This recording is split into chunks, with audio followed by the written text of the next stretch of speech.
There was some other news that broke along with that. I'll go as far to say it was Final Fantasy. It's going to be Final Fantasy 16. That's immediately what I thought too. I think there's a better article here from Twin Finite. Let me just read, like, it's very short, but let me just read this. That way everyone listening on the audio version can kind of get up to speed, and you know, we'll all be on the same page. This also has some Final Fantasy VII Remake news in here that I think is probably even bigger news than this, but there's not much to say other than, oh wow. I don't know if this is good or bad, but anyway, so starts off by saying April 1st isn't just the territory of pranks and jokes, but also the beginning of a brand new fiscal year, and Square Enix made the previously announced restructuring of its business division effective. On the company's official website, we learned a couple of interesting details. First of all, before you sure. start, how funny is it that Square Enix's fiscal year start on April 1st, April Fool's Day? Yeah, I would promise all my investors like crazy returns, be like, yeah, it's going to be amazing. And then, you know, after April Fool's, it's like, well, maybe not. Gotcha. Yeah. But anyways, it says on the company's official website, we learned a couple of interesting details. And there's an official website right here with the job posting. It says, first of all, Naoki Hamaguchi. Well, there's two parts to this. I don't know. I can't say these Japanese names. I'm sorry, guys. Naoki Hamaguchi, I think that's how you say it, has been promoted to co-director for the upcoming Final Fantasy VII Remake. Previously, Hamaguchi's title was development leader, but now he's listed as the same role as Tetsuya Nomura. That's the first part. That's huge news, I think, because that makes me wonder, like, is Nomura, like, this reminds me of Tabata taking over 15. Like they brought on Tabata and they kind of worked alongside each other, and then slowly but surely Nomura was moved to something else, and I don't know. But it goes on to say his message mentions that development workflow has been greatly overhauled with the shift to in-house development and the entrance into full production, and development efficiency has improved with production progressing smoothly. Yet do keep in mind that is the same message that has been on site for quite a while. In the past, he's worked on as a project leader of Mobius Final Fantasy, main programmer in Lightning Returns, lead programmer in Final Fantasy 13-2, yada, yada, yada, Final Fantasy 14, Final Fantasy 12 stuff. It says, incidentally, Katase retains his role as producer. On top of that, Business Division 5, led by Final Fantasy 14 director and producer Naoki Yoshi P, right? Has been restructured into the third development unit.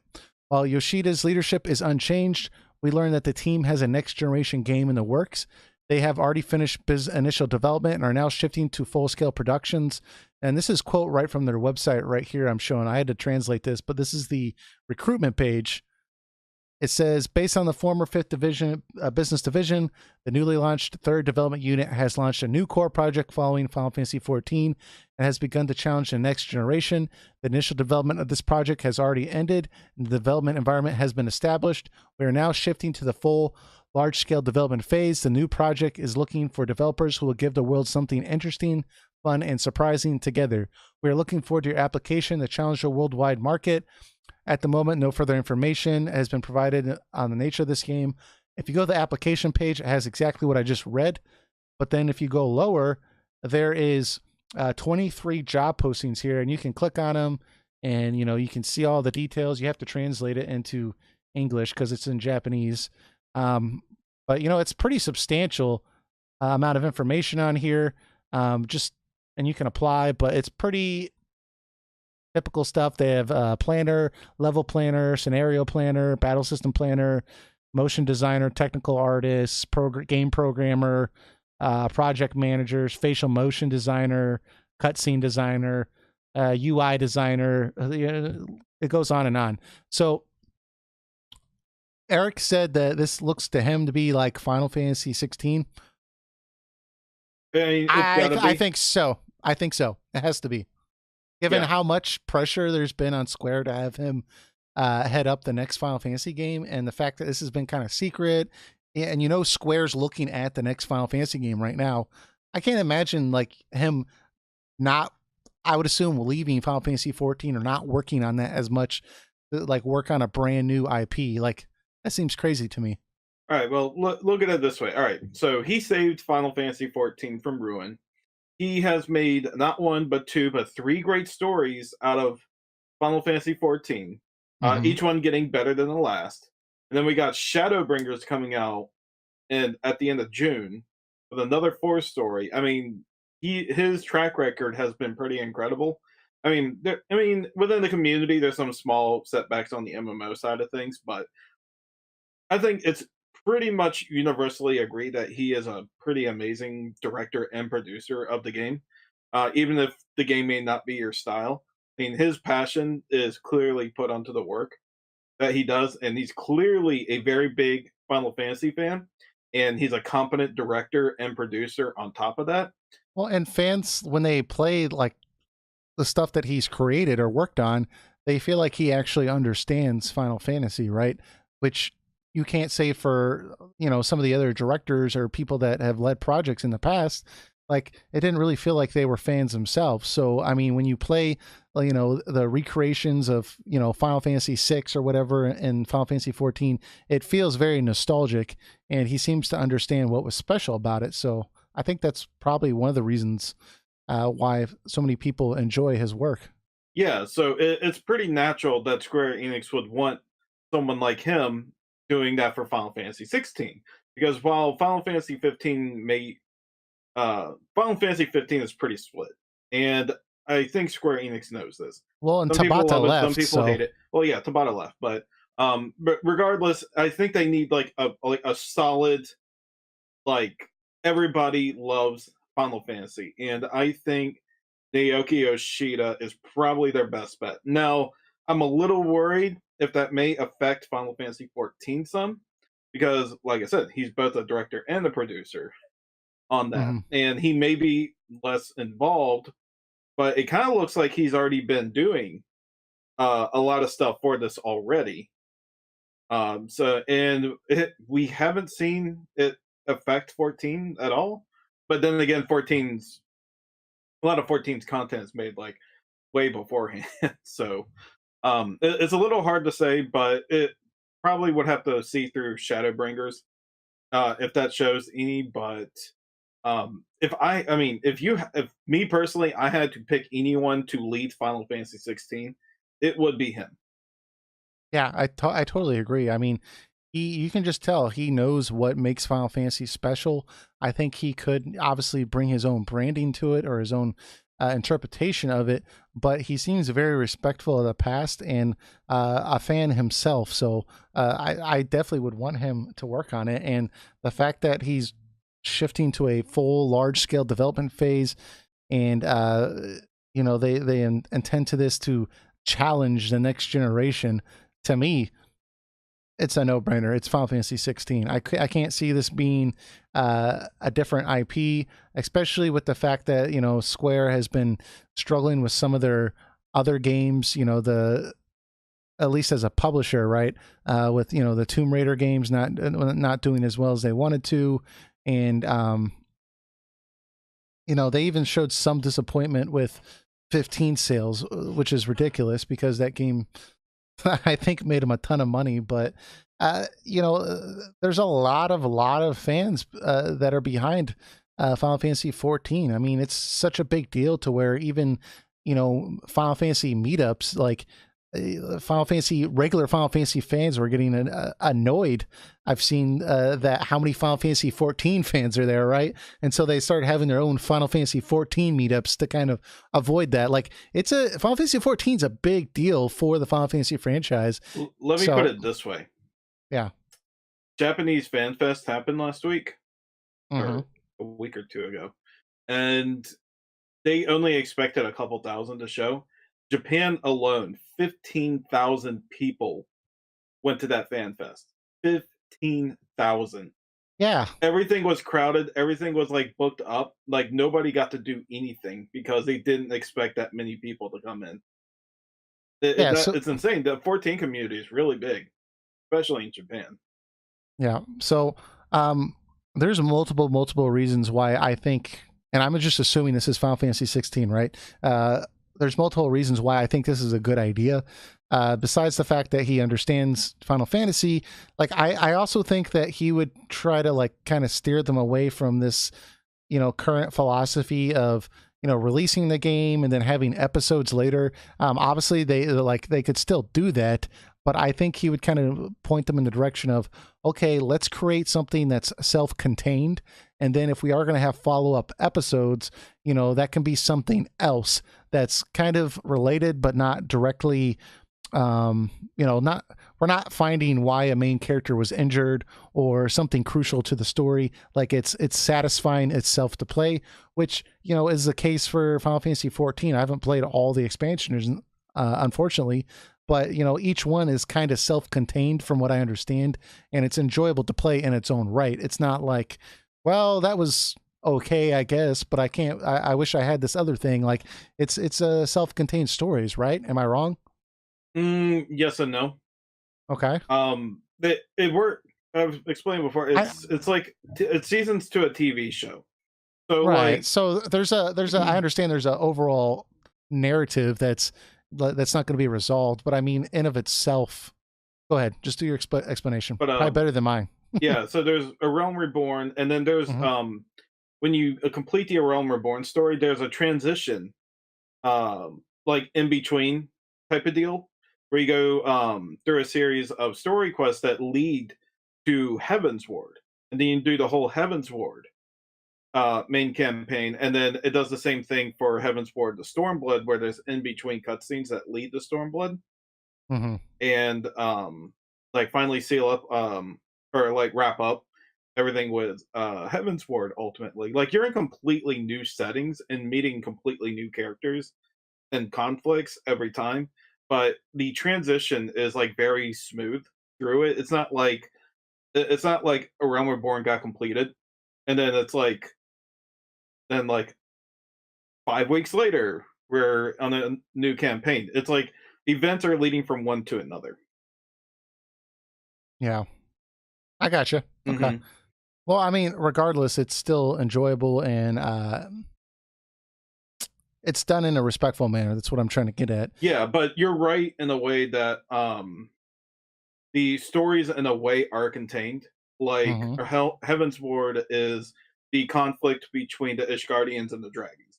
The Stormblood story is based around taking back Alamigo and Doma Orthard from the Garlean Empire.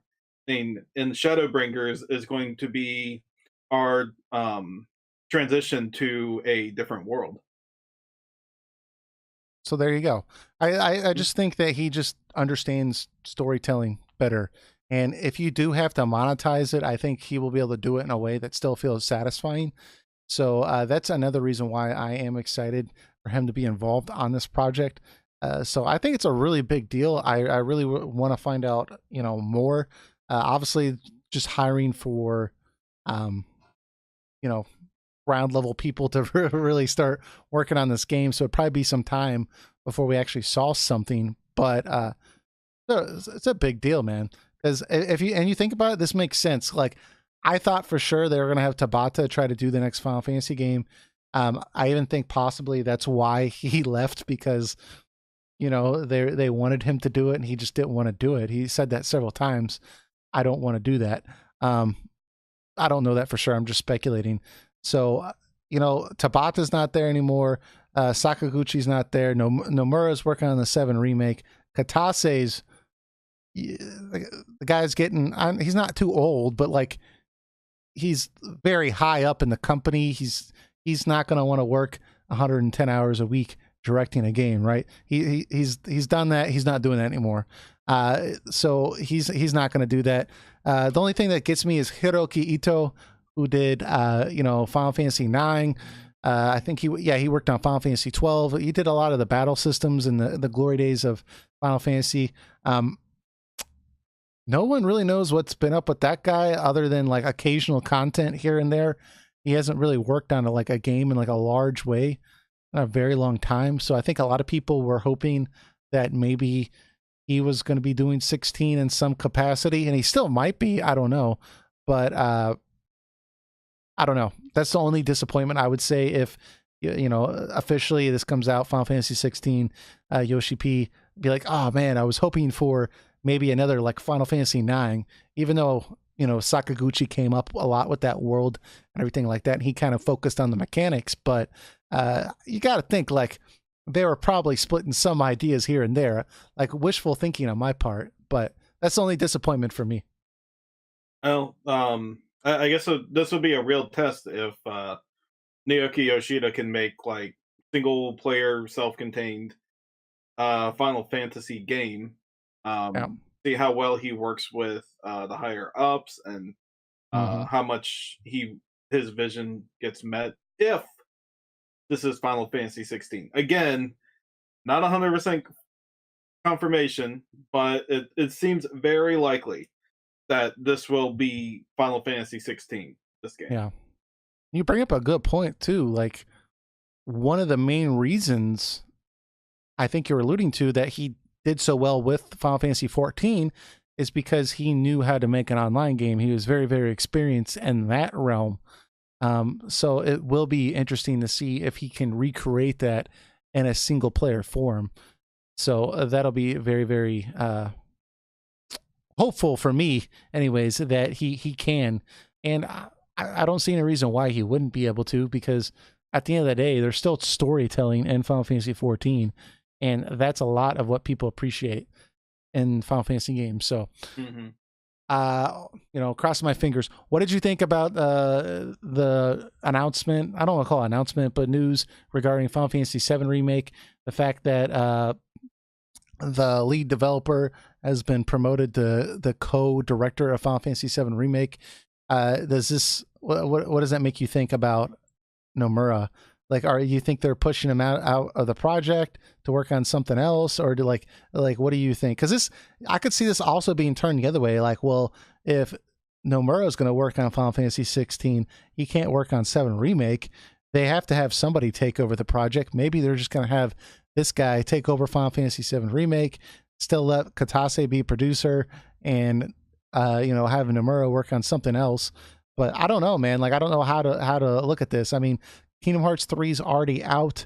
It's not like that's taken up his time as much as it was. I don't really know how to read this, but maybe they just need two directors because Nomura likes to focus on like certain aspects of directing, but not other aspects. I don't know. I mean, it just seems a little poetic with Final Fantasy 15. Yeah. Well, I mean, if you look at this guy's background, he was a main programmer in Lightning Returns. He was a lead programmer in 13.2, lead programmer in 13, client programmer in 14. He also apparently did some kind of visual effects stuff in Final Fantasy 12, which is surprising. But he seems to have a strong programming foundation. So maybe he's kind of like managing on a macro sense, right? Like the mechanics of the game, and Nomura's focusing on like the show or the cinematics of the game. I don't know. Well, Nomura obviously works on multiple projects all the time, it looks like. So probably like, hey, I need someone to look after stuff when I'm somewhere else. That's just my guess. Yeah, maybe because this is going to be episodic, they only want Nomura to work on the first game, and then they want this guy to kind of take over for the second episode, maybe. So maybe they just need somebody to kind of gently start taking things over. I don't know. Yeah, I don't know I what mean to that's think. possible. But I agree, though. It is, like you said, oddly poetic, though, given this is essentially what happened with originally Versus 13 was, Tabata came along and, they were kind of splitting the role essentially. And then, eventually it was announced that Nomura wasn't even working on the game anymore. It was all Tabata. And, hopefully Nomura's not getting kicked off another project. I just want to see the game already. I mean, that's the Yeah. biggest thing. I don't care if it's stick figures and you know some crappy looking game at this point. The Yeah. world wants to see it. Yeah, I totally agree. That's why I'm hoping this is this is the latter point that I was making, that the production's basically wrapping up at this point or getting to a close. They need somebody else to kind of take over for the later episodes, or maybe like some DLC or something. And so they're gently passing the baton to this guy, but the main game is finished, and that was under Nomura. And I'm hoping this kind of little tidbit here is letting us leading us in the direction that this game is about to come out or will be coming out soon. I hope that's what this means. I hope this isn't, further turmoil for this game. We gave it to a third party, then we took it back to in-house. We started all over. We let Nomura run with it. Nomura can't do anything on time, so now we're pushing Nomura out. We're putting this new guy. Like, I hope it's not that. I hope this is good news, and that this will just further expedite the game, but in a detailed and contained and respectful way, so that way we have a good game. I'm excited for this game, so that's really what I'm trying to get at. We see in the comments, Tori Blake says, "What's up, guys? Love your podcast. Glad I could catch a live one." I'm glad you could too, man. Thanks. I've been excited since 2015. Did you get a tear in your eye when you first saw that trailer? I mean, I was excited to see it, but I wasn't crying to it. I might have cried to A Link Between Worlds, but my eyes slightly watered, but there was no drop that went down my cheek. So it was a very, very masculine, it was a quick little wet eye, and then I got myself contained because this is Square. So anyways, so there's that news. We have Final Fantasy VII Remake, 2 directors now on the game, and then we also have Yoshi P directing a new game that's going to change the next generation, and we think it's probably going to be Final Fantasy 16. Hopefully we find some more information about this soon.